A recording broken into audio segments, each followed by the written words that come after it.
We're revisiting the Dachman 87SE today, and not because it's a cheap mic trying to replicate an expensive mic. No, because it is a simple mic that is affordable and does this one vintage thing really well. Stick around. From the mind of Mark Yoshimoto Nemcoff.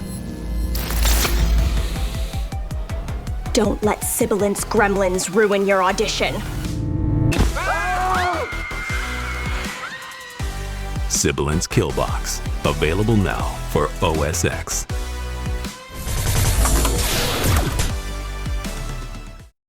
It's not hyped, it doesn't have exaggerated air or fake detail.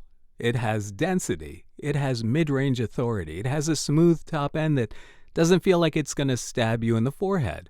And that's what I really love about the Dachman 87SE. Now, the last time we had it on the channel, I think we answered the question, does it sound like a real Neumann? Spoiler alert, yes.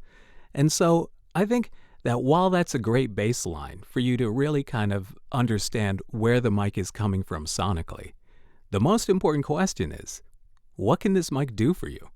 And I think the vintage 87 sonic profile is really sweet for voiceover because you get all the mid-range you need because you live and die in the mid-range.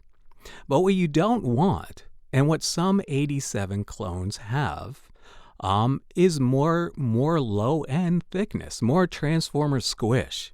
And I don't think you really want all that squish. The stem, I think the stem sounds great. I think it sounds a lot like a vintage U87.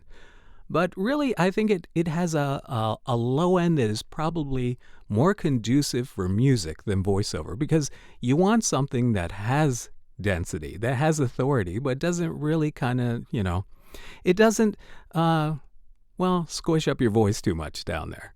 But this is what I love about the Dachman. It has more of an 87 AI thing going on in the low end, but it has a smoother top end than the 87 AI. It's kind of like the best of both worlds kind of thing. And so this sound is great for voiceover. It's not, the way I look at it, a lot of 87 clones, and I'm not going to name names, they show up like they're wearing a fake Rolex. And I think the Dachman 87SE, it kind of shows up like it's wearing a nice jacket and ready to do the job right. So that's what I dig about this mic. I think for voiceover, this is an excellent value overall. And I can't believe that this mic is still $500. That is crazy. This is honestly, and I've said this before, that had I had one of these before I bought my 87, I don't think I would have bought an 87. Because this to me delivers what I'm looking for voiceover, especially for my voice.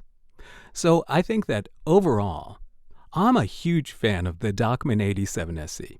And I like bringing mics back out that we haven't talked about in a while because it takes me weeks, sometimes months, to really figure out what a mic does for me. And I think the first time you encounter a mic, you really kind of compare it in your mind to all the other mics you've ever tried or all the other mics you own or what your expectations are.